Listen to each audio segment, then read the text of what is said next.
안녕하세요. 책안들입니다.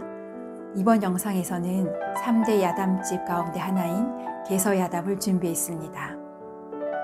개서야담은 상서 이희준이 자신의 당호 개서를 붙여 보거나 들은 이야기를 기록한 것이라는 설도 있으며 형인 희평의 호가 잘못 전하여진 것이라는 설도 있습니다. 야담집은 대개 잡다한 양식의 이야기들이 혼합되어 방대한 규모를 이루고 있으며 당시 폭넓은 독자층을 확보했던 것으로 보여지고 있습니다. 야담은 조선 후기의 풍속과 사회상을 비추는 거울로서의 의의가 있을 뿐 아니라 현대 독자들에게도 재미와 감동을 주고 있습니다. 오늘은 이 중에서 기생에 관한 이야기 몇 편을 들려드리겠습니다. 즐거운 시간 되세요. 평양 기생이 못 잊는 두 남자. 평양의 한 기생이 자질과 감으로 어려서부터 이름을 떨쳤다.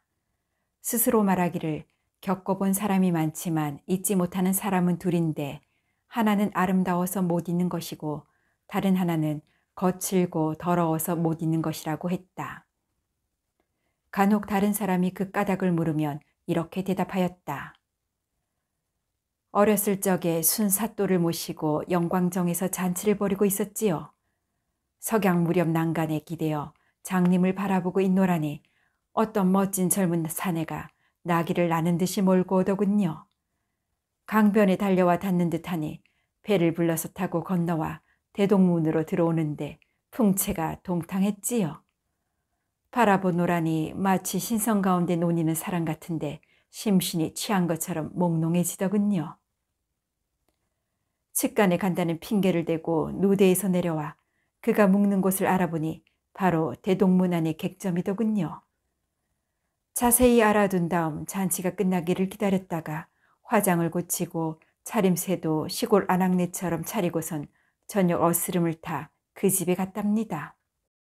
창틈으로 엿보자 옷 같은 미소년이 촛불 아래에서 책을 보고 있는데 이처럼 잘생긴 사내와 잠자리를 함께 못한다면 죽어도 눈을 감지 못할 거라는 생각이 들더군요. 그래서 기침을 하며 밖에서 창문을 두드리자 그 소년이 누구냐고 묻는 거예요. 이 집 안주인이 옵니다. 다시 이 밤중에 무슨 일로 왔느냐고 묻더군요. 저희 집에 장사치들이 많이 들어와서 잘 곳이 없는지라 윗목 한 자리를 빌어서 자고자 합니다. 그렇다면 들어와도 좋소. 이어서 그녀가 문을 열고 들어가서 촛불 아래 앉아 있는데 소녀는 곁눈질 한 번도 하지 않고 단정히 앉아서 책만 보고 있었다. 밤이 깊은 뒤 촛불을 끄고 누웠는데 그녀가 신음소리를 내자 소년이 어디가 아파서 그러냐고 물었다. 일찍이 가슴앓이가 있는데 방이 냉골이라 묵은 병이 다시 도졌사옵니다. 그렇다면 내 등 뒤 따뜻한 곳으로 와서 누우시오. 그러나 그녀가 등 뒤에 누운 뒤 한식경이 지나도록 돌아보지도 않는지라 다시 말했다. 행차께서는 어떤 사람인지 모르겠소. 내시가 아니시오? 무슨 말이오? 첩은 주인집 아낙네가 아니었고 바로 강기올시다. 오늘 영광정위에서 행차의 풍채를 바라보았고 마음이 몹시 흠모하여 이처럼 꾸미고 왔으니 이는 한번 뵙고자 해서입니다. 첩의 바탕이 밉지는 않상코 행차의 연기도 늙지 않았는데 한번 돌아보지도 않으시니 내시가 아니라면 어찌 그렇게 싸웁니까? 그 사람이 답하였다. 내가 간물이란 말이냐? 그렇다면 어찌 일찍 말하지 않았단 말이냐? 나는 주인집 여자로 알고 그랬던 것이니라. 옷을 벗거라. 함께 자보자꾸나.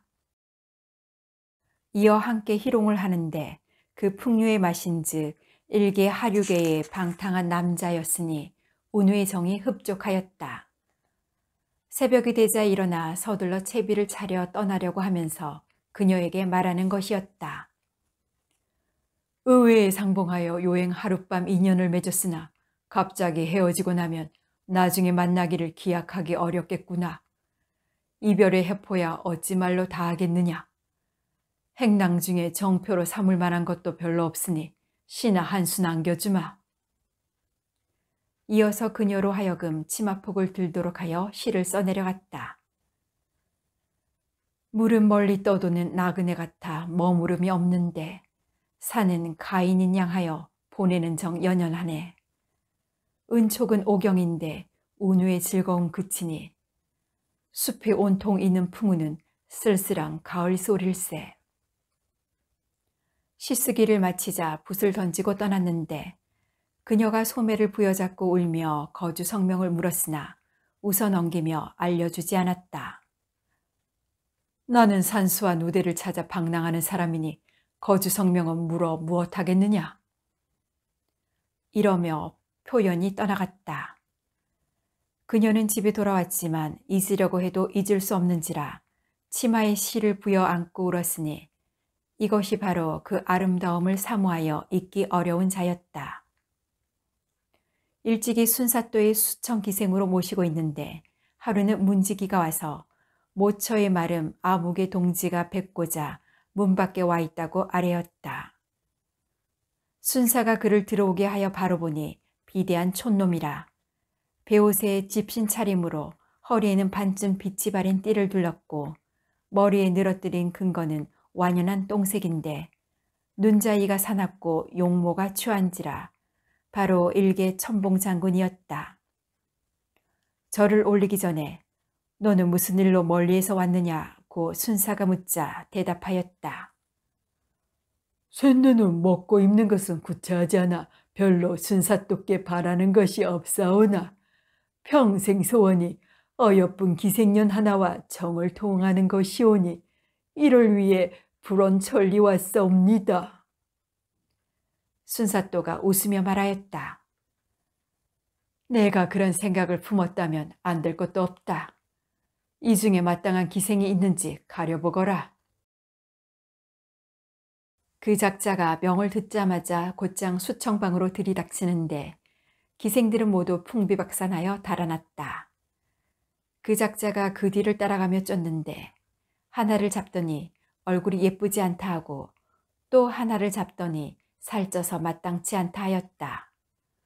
급기야 그녀에게 이르자 잡아서 훑어보고는 쓸만하군 하며 끌어안고 담장 구석으로 가서 강제로 욕을 보였다. 그녀는 이때에 힘이 약한 까닭에 죽으려고 해도 할 수가 없어 그 작자가 하는 대로 맡겨두었다. 얼마 뒤에 몸을 빼어 집에 돌아가 따뜻한 물로 몸을 씻었으나 비위가 뒤집어져 며칠이나 밥을 먹을 수 없었다. 이것이 바로 추하여 잊기 어려운 자였다고 한다. 곡산의 기생 매화. 매화는 곡산 기생으로 자색이 있었다. 어떤 노재상이 해백이 되어 순찰하다 곡산에 이르자 매화를 사랑하였는데 감령에 데려다 두고 더할 수 없이 총애하였다. 그때에 어떤 이름 있는 선비가 곡산 부사가 되었는데 연명할 때에 언뜻 매화의 아리따운 모습을 보자 가까운 곳에서 보고 싶은 마음이 들었다. 그 어미를 불러서 후하게 재물을 주었고 그 뒤로도 무관하게 출입하면서 쌀, 돈, 고기, 비단을 매번 주었다. 이렇게 하며 몇 달이 되자 그 어미가 몹시 괴이하게 생각하는 마음이 들어 하루는 물었다. 쇳내처럼 미천한 것을 이처럼 돌봐 주시니 황송무지로소이다. 그러나 사또께서 어떠한 일이 있으셔서 이러하시는지 모르겠사옵니다. 본간 사또가 말하였다. 내가 비록 늙었으나 본래 명기인고로 더불어 파적하다 보니 자연히 친숙해져 그런 것이지 다른 일이 따로 있는 것은 아니다. 하루는 노기가 또 물었다. 사또께 없어는 반드시 쇳내를 쓰실 때가 있어 이처럼 정성을 베푸셨을 것인데 어찌하여 분명하게 말씀하시지 않는지요? 하교하여 주시면 쇳내가 받은 은혜가 만극하니 비록 끓는 물이나 불에 뛰어드는 일이라도 마다하지 않겠습니다. 본간 사또가 이에 비로소 말하였다. 내가 감령에 갔을 때에 내 딸을 보고 사랑하게 됐는데 잊을 수가 없어 병이 날 지경이구나. 내가 만일 데려와 다시 한번 얼굴을 본다면 죽어도 한이 없겠구나. 노기가 웃으며 말하였다. 그거야 아주 쉬운 일입지요. 어째서 일찍 하교치 않으셨습니까? 마땅히 데리고 와야지요. 이러고서 집에 돌아와 딸에게 편지를 썼다. 내가 이름도 모를 병으로 방금 죽게 생겼다. 너를 보지 못하면 죽어도 눈을 못 감을 것이니 속히 말미를 받고 내려와 얼굴이나 보고 헤어지도록 하여라. 사람을 보내 급히 알리자 매화가 편지를 보고서 울며 어미에게 돌아갈 겨를을 얻고자 순사에게 청하였다. 순사가 허락하고 노자를 매우 넉넉하게 주었다. 매화가 곡산에 가서 어미를 보자 어미가 그 연유를 말하는지라 함께 관하로 들어갔다. 그때의 봉간사또는 나이가 겨우 30여세라 풍채와 거동이 동탕하였고 순사는 용모와 거동이 늙고 추한지라 신성과 범부만큼이나 차이가 있었다. 매화가 한번 보자 또한 연모하는 마음이 생겨 이날로부터 천침하였는데 두 사람의 정이 즐겁고도 흡족하였다. 한 달이 지나자 말미를 탄 기한이 이미 찬지라 매화가 장차 돌아가려고 영문을 향하는데 봉간사또는 연연하여 차마 헤어지지 못하며 말하였다. 이번엔 한번 이별한 뒤로는 만나기를 기약하기 어려운데 장차 이를 어찌한단 말이냐? 매화가 눈물을 뿌리며 말하였다. 첩이 이미 마음을 허락하였사오니 이번에 몸을 빼어 돌아올 계책을 행하면 머지않아 마땅히 다시 돌아와 모실 것입니다. 이러고서 발행하여 해주에 당도하자 간화에 들어가 순사에게 배웠다. 순사가 그 어미의 병이 어떠한지 묻자 대답하였다.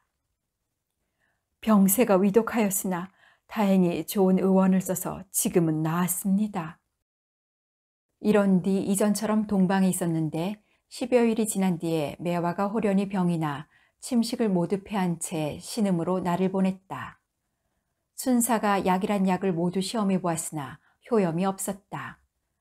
세약해져 근 열흘을 누워있더니 갑자기 벌떡 일어나 머리는 쑥대처럼 헝클어지고 얼굴에는 때가 낀 채 손뼉을 치고 발을 구르며 미친 듯이 부르짖고 마구 욕하는데 혹은 통곡하기도 하고 혹은 웃기도 하며 징청원 위로 뛰어다니며 순사의 이름을 함부로 불렀다. 다른 사람이 붙잡으며 그치게 하면 차고 물어뜯으며 앞에 얼씬도 못하게 하니 바로 미친 병이었다. 순사가 놀라 밖으로 내보내기로 하고 다음 날 묶어서 가마 안에 넣어 집으로 보냈다. 이는 거짓으로 미친 척한 것이니 어찌 집에 돌아온 날로 낫지 않았으리요. 곧장 가나로 들어가 본관을 보고 실상을 말한 다음 겹방에 머물러 있었으니 정과 사랑이 더욱 돋아왔다. 이러할 쯤에 소문이 전파되어 순사 또한 듣게 되었는데 그 뒤 곡산부사가 영문에 가자 순사가 물었다. 곡산부의 기녀 중에 수청 들었던 아이가 병으로 집에 돌아갔는데 요즘은 병세가 어떻소? 혹시 불러서 보지 않았소? 병은 좀 나았다고 합니다. 그러나 순사 나으리의 수청 기생을 하간이 어찌 불러서 보았겠사옵니까? 순사가 냉소하며 말하였다. 공이 나를 위해 잘 지켜주기 바라오. 곡산부사가 그 정황을 알고서 말미를 정해 상경하였는데 대간 하나에게 순사를 탄핵하도록 사주하여 파직시켰다. 이리하여 매화를 데리고 있다가 직무가 바뀌어 돌아올 때에 함께 서울집에 왔다. 저 병신년의 옥사를 청함에 이르러 정 곡산부사도 연루되어 옥에 갇혔다. 그러자 그 처가 울면서 매화에게 말하였다. 주인께서 이제 이 지경에 이르렀으니 나는 이미 마음에 결심한 바가 있도다. 너는 연소한 기생이니 하필 여기에 있어야 하겠느냐. 너희 집에 돌아가는 것이 좋겠다. 매화 또한 울면서 말하였다. 천첩이 영감의 은혜를 받은 지 이미 오래되었습니다. 번화하던 때에 더불어서 편안함을 누렸거늘 이제 이와 같은 때를 당하여 어찌 차마 저버리고 집으로 돌아가겠습니까? 죽음이 있을 따름입니다. 며칠 뒤 죄인이 매를 맞다 죽자 그 아내는 목을 메어 죽었다. 그러자 매아가 몸소 염을 하여 입간하였고 죄인이 시신을 내어줌에 이르러 또다시 상을 치렀는데 부부의 관을 선영하에 합장하고 이어 묘 옆에서 목숨을 끊어 뒤를 따랐다. 그 절개가 열렬하도다. 처음에 순사에게는 꾀를 써서 비루하게 모면하였으나 뒤에 본관에게는 절개를 세워 의에 따라 죽었으니 그 또한 여자 중에 예양이로다. 엄처의 투기를 꺾은 평양기생. 조태억의 처 심씨는 본래 질투를 하는 성품이었다. 태억이 그를 호랑이처럼 두려워하는지라 일찍이 방해 지범이 없었다. 태구가 기백이었는데 태억이 마침 승지로 왕명을 받들고 관서로 가서 가명 중에 며칠 머물다가 처음으로 한눈을 판 기생이 있었다. 심씨가 그 내력을 듣고서 즉시 행장을 차리고 생지를 배행하게 하였는데 곧장 기성으로 가서 그 기녀를 때려 죽이려 하였다. 태억이 그 말을 듣자 실색하였는데 태구 또한 몹시 놀라며 말했다. 이를 장차 어찌할까? 기생으로 하여금 피하게 하려 하니 그 기생이 대꾸하였다. 소인은 몸을 피할 필요가 없사옵니다. 저에게 살 수 있는 길이 있사오나 가난하여 마련할 수가 없습니다. 태구가 그 연유를 모르니 대답하였다. 소인은 비치구슬로 몸을 장식하고 싶으나 돈이 없으니 매우 한스럽습니다. 태구가 말했다. 너에게 만약 살 방도가 있다면 비록 천금이라도 내가 몸소 맡을 터이니 오직 내가 하고 싶은 대로 하면 된다. 비장으로 하여금 돈이 들어가는 대로 주라고 이르고 중하와 황주로 비장을 내보내 안부를 물었으며 또 주전을 갖추어 보내 음식을 이바지하게 하였다. 심시 일행이 황주에 도달한 즉 비장이 와서 기다리고 있으며 또 음식 이바지 올리는 것도 있다고 하였다. 이에 냉소하며 말했다. 내가 무슨 대신별성의 행차드냐? 어찌 무난비장을 보낸단 말이냐? 또한 노수도 충분하니 이바지는 필요 없다. 모두 물러가게 하였는데 중화에 도착해서도 또 이와 같이 물리치고 길을 떠났다. 제송원을 지나 장린 가운데로 들어가려 하는데 때는 마침 늦은 봄철이라 봄 기운이 바야흐로 짙어 굽이굽이 맑은 강과 경물이 아름다웠다. 심씨가 가마의 주렴을 걷고 장림을 완상하며 지났다.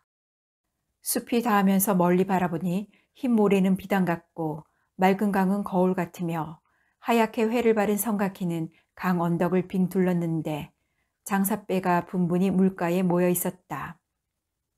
영광정, 대동문, 을밀대의 누각은 단청이 환히 빛나고 지붕이 아득하게 높아서 사람의 눈길을 빼앗았다. 심씨는 감탄하며 말했다. 제일 승경이라더니 그냥 전하는 말이 아니로구나. 길을 가면서 완상하는 사이에 아주 멀리 모래사장에서 호련 한정꽃이 아득하게 다가왔다. 점차 가까워진 즉 한 기생이 녹이 홍상에 수놓은 안장의 녹색 준말을 타고서 모래 위를 가로지르며 달려오는 것이었다. 속으로 심히 의아하게 여겨 말을 멈추고 바라보니 그 여자가 가까이 다가오자마자 말에서 내려 꾀꼬리 같은 목소리로 노래하듯이 인사를 올렸다. 아무개 기녀가 백기를 청하옵니다. 심씨가 그 이름을 듣자마자 불같이 일어나는 노여움이 삼천장이나 충천하였다. 곧 큰 소리로 말했다. 아무개 기녀? 아무개 기녀? 그가 무엇 때문에 와서 뵙는가? 말 앞에 서 있게 하거라. 그 기녀가 낯빛을 가다듬고 공손하게 말 앞에 섰다. 심씨가 그를 보니 얼굴은 이슬을 머금은 복사꽃 같고 허리는 바람이 나부끼는 가는 버들까지인데 비단과 빛이 구슬로 위아래를 장식한 모습이 참으로 경국지색이었다. 심씨가 찬찬히 보더니 말했다. 너의 나이가 몇인고? 18세입니다. 심씨가 말했다. 너는 과연 명물이로구나. 장부가 이 같은 절색을 보고도 가까이 하지 않는다면 졸장부라 이를 것이다. 내 이번 행차는 애초 너를 죽이고자 하여 왔던 것이나 이미 너를 본즉 명물이라. 내 어찌 차마 너에게 손을 대리오. 너는 가서 내 집 영감을 모시되 영감은 탕객이라. 만일 너에게 빠져서 병이 나게 하면 내 죄는 죽어 마땅할 것이니라. 상가고 또 상가라. 말을 마치자 길을 돌려 서울로 향했다. 태구가 이를 듣고 급히 심부름꾼을 달려보내 전갈하였다. 제수씨 행차가 성 밖에 왔으나 성에 들어오지도 않으니 무슨 일입니까?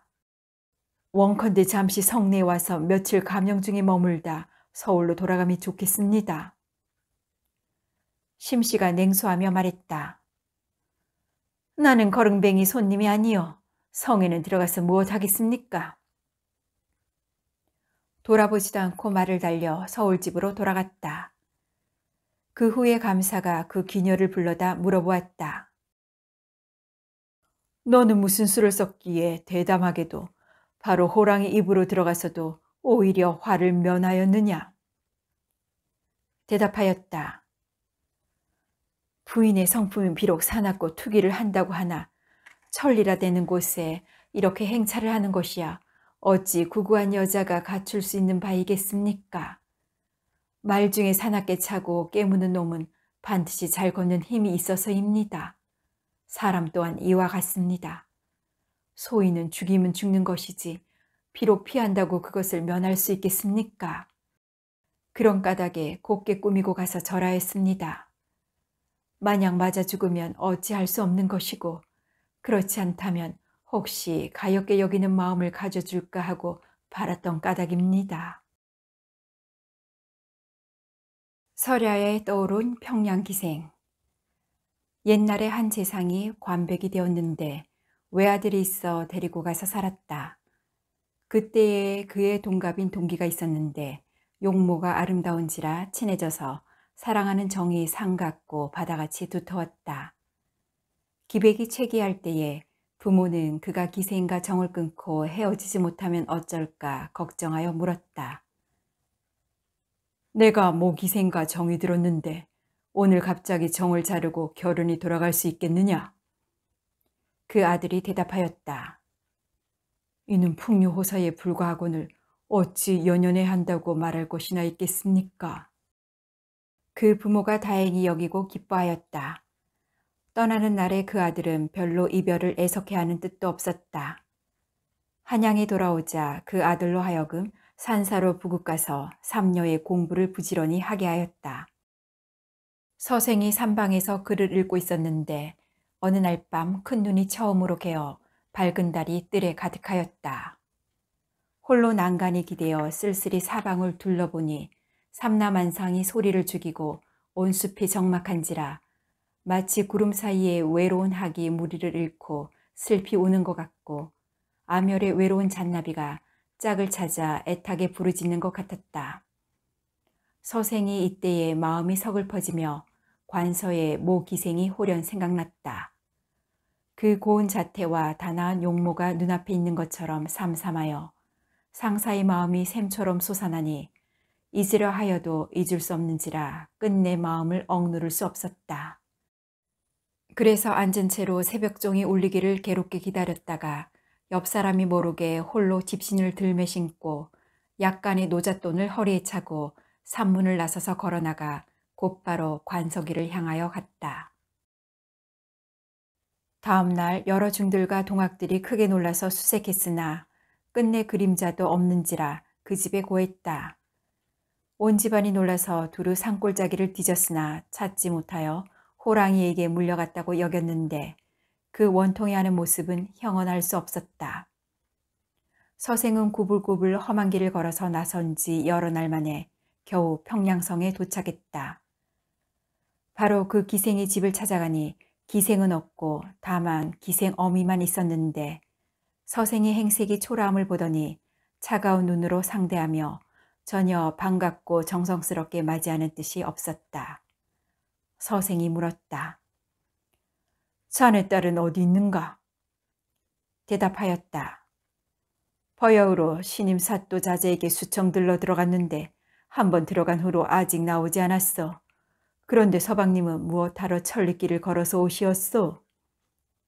서생이 말했다. 내가 자네의 딸을 생각하는 까닭으로 애가 끊어질 듯 하다네.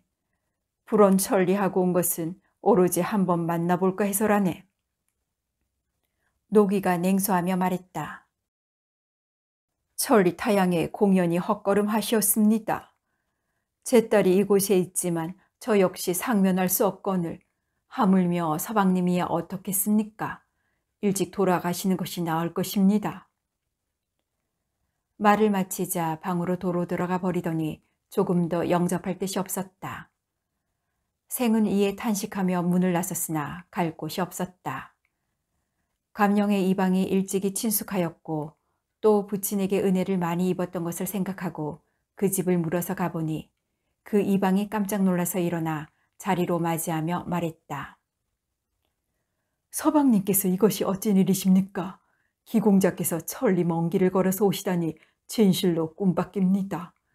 감히 묻겠는데 이곳에 오신 것은 무슨 뜻입니까? 서생이 그 까닭을 고하자 이방이 머리를 끄덕이며 말했다. 대단히 어렵습니다. 대단히 어려워요. 이번 관찰사의 자제가 이 기생을 총애하여 잠시 반걸음도 떨어지지 않으니 실로 상면할 방도가 없습니다. 그러나 잠시 소인의 집에서 며칠 머무르시면 여러 가지로 만날 기회를 도모해 보겠습니다. 그리고는 접대를 정성껏 하였다. 서생이 며칠을 머무르자 하늘에서 호련 큰 눈이 내렸는데 이방이 말했다. 지금이 곧 한번 만날 기회입니다만 서방님께서 능히 행하실 수 있을지 모르겠습니다. 서생이 말했다. 만약 나로 하여금 그 기생의 얼굴을 한 번이라도 볼 수 있게 해준다면 죽음이라도 피하지 않을 것이오늘 하물며 그 밖의 일이야 어떻겠나. 이방이 말했다. 내일 아침 읍내의 장정들을 징발하여 감령들의 눈을 쓸게 할 터인데 소인이 서방님을 책방에 눈을 쓰는 자리에 충원한다면 어쩌면 잠깐 상면할 수 있을 것 같습니다. 서생은 호련히 이깨를 따라 상천의 의관으로 갈아입고 는 쓰는 장정들의 무리에 섞여 들어가서 비를 안고 책방에 뜰을 쓸었다. 이때에 자주대청 위를 훔쳐보았으나 끝내 상면할 수 없더니 한 식경이 지난 후 방문이 열린 곳으로 그녀가 곱게 단장하고 나와 굽은 난간 위에 서서 설경을 완상하고 서 있었다. 서생이 쓸기를 멈추고 주목하여 바라보자 그녀가 호련 얼굴빛이 변하여 몸을 돌려 방으로 들어가더니 다시 나오지 않았다. 서생이 마음으로 심히 한스럽게 여기며 할 일 없이 나왔다. 이방이 물었다. 기생을 보셨습니까? 서생이 말했다. 삽시간에 얼굴을 보았네. 그리고는 한 번 들어가더니 나오지 않은 정황을 말하였다. 이방이 말하였다. 기생의 정태는 본디 이와 같아 형세가 추운지 따뜻한지 비교하여 송구영신하는 것이니 어찌 좋게 책망하겠습니까? 서생이 스스로 행색을 생각하니 진태가 난감한지라 마음속으로 심히 번민하였다.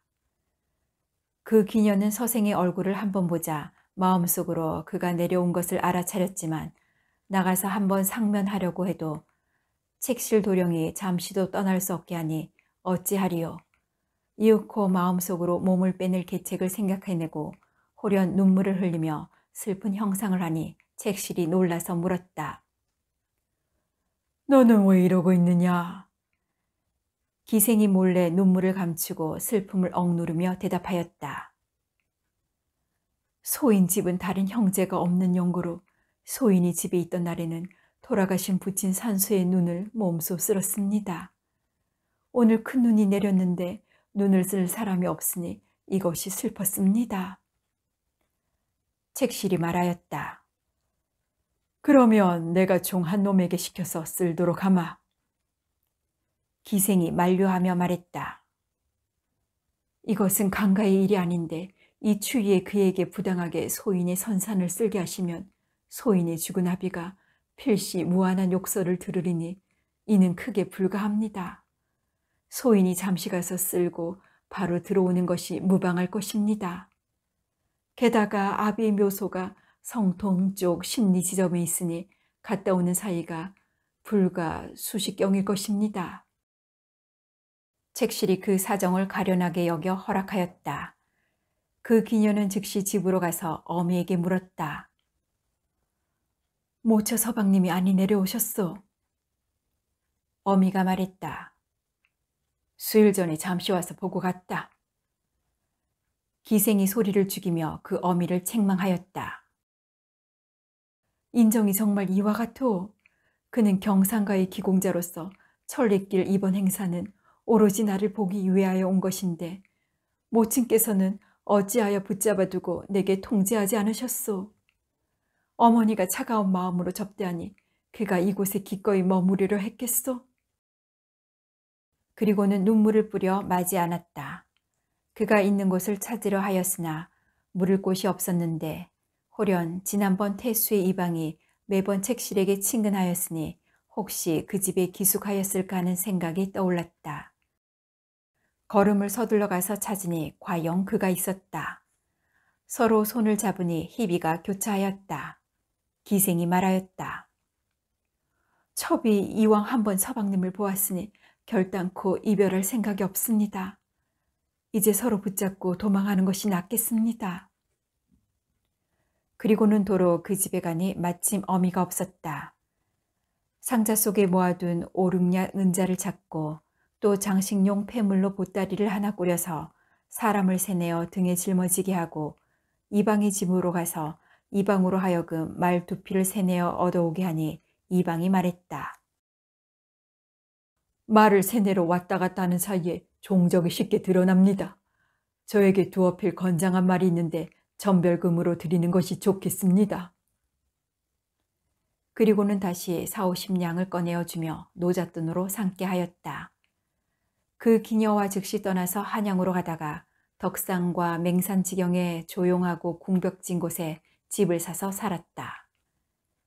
그날 가명에서는 그 기녀가 늦도록 돌아오지 않는 것을 괴이하게 여겨 사람을 시켜 찾아보게 하였으나 간 곳이 없었다. 그 어미에게 물어보니 어미 역시 놀라며 허둥지둥할 뿐 간 곳을 알지 못했다. 사람을 시켜 사방을 수색하였으나 종래 알 수가 없었다. 그 기녀가 하루는 서생에게 말했다. 남궁께서는 이미 어버이를 등지고 이런 행실을 하셨으니 가히 부모에게 죄인이라 할 수 있습니다. 속지 않은 방도는 오직 등과하는 데 있습니다.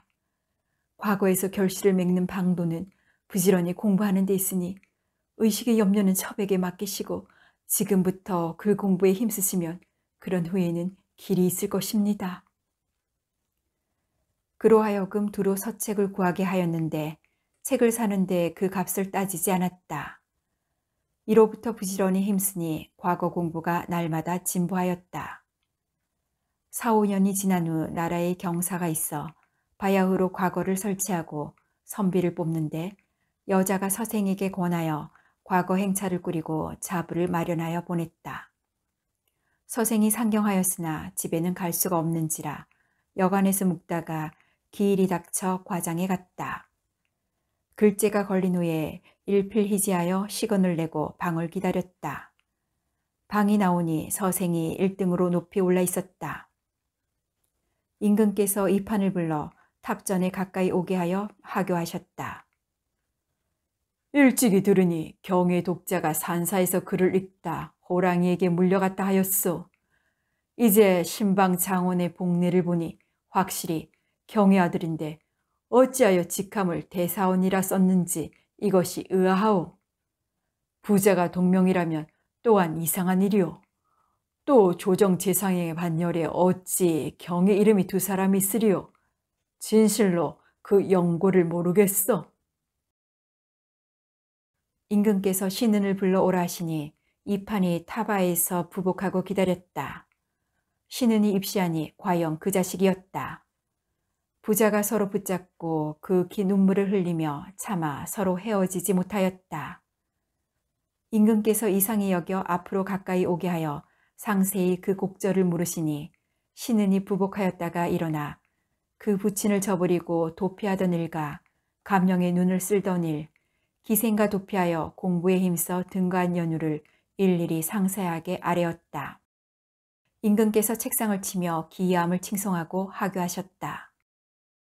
너는 패륜한 아들이 아니라 바로 효자로다. 내 처의 절개와 지려는 남보다 탁월하니 천한 창기의 부류인 줄 알지 못하겠다. 이제 이처럼 인물까지 있다면 이는 곧 천한 창기로 대접할 수 없으니 부실로 올려야 되겠도다. 당일로 간서 도신에게 유지를 내리셨으니 행장을 차려 그 기녀를 보내도록 하였다. 신은이 은혜에 감사하고 물러나 부친을 따라 집으로 돌아가니 집안에서 기뻐하는 모습이 안팎으로 넘쳤다. 복례의 직함을 대사원으로 썼던 것은 아마 그것이 산에 올라갈 당시 지닌 직책이었던 까닭일 것이다. 기생의 이름은 자란이고 자는 옥소선이라 한다. 강계기생의 이상한 수절. 무은이라는 자는 강계기생으로 한때 자색과 재해로 이름을 떨쳤다. 서울의 성진사라는 자가 우연히 내려와 이에 천침하였는데 정의가 매우 도타웠다. 돌아감에 이르러 피차에 연연하여 차마 버리지 못하였다. 운이 성생을 보낸 뒤로부터 딴 마음이 없을 것을 맹세하고 양쪽 넓적다리 살에 쑥뜸을 떠 부스럼 흔적을 만들고는 나쁜 병이 있다는 말로 핑계를 삼았다. 무은이라는 자는 강객이 이런 까닭으로 전후의 관가를 하나도 모시지 않았다. 대장 이경무가 임지에 와서 불러보고 가까이 하고자 하였으나 운이 부스럼 난 곳을 옷을 풀어 보여주며 말하였다. 첩이 악질이 있사온데 어찌 감히 가까이 할 수 있겠나이까? 이부사가 말하였다.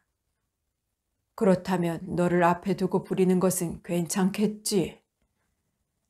이로부터 매일 수청을 드는데 밤이 되면 반드시 물러나왔다. 이러기를 네댓 달 하더니 어느 날 밤에는 운이 호련히 가까이 다가가 말하는 것이었다. 첩이 오늘 밤에는 모시고 싶사옵니다. 너에게 악질이 있는데 어찌 시침들 수 있단 말이냐? 첩이 성진사를 위해 수절했던 까닭에 쑥뜸을 하여 다른 사람이 범하고자 괴롭히는 것을 피했던 것입니다. 사또를 모신 지 여러 달이 되매 범백사를 자세히 살펴본 즉 대장부이셨습니다. 첩이 기왕의 기물인데 사또와 같은 대장부 사내에게 어찌 가까이 모시고 싶은 마음이 없겠습니까? 이부사가 웃으며 말하였다. 그렇다면 시침해도 좋다. 이어 운으로 더불어 정을 나누었다. 인기가 차서 장차 돌아가려는데 운이 따라가기를 바라자 이부사가 말하였다.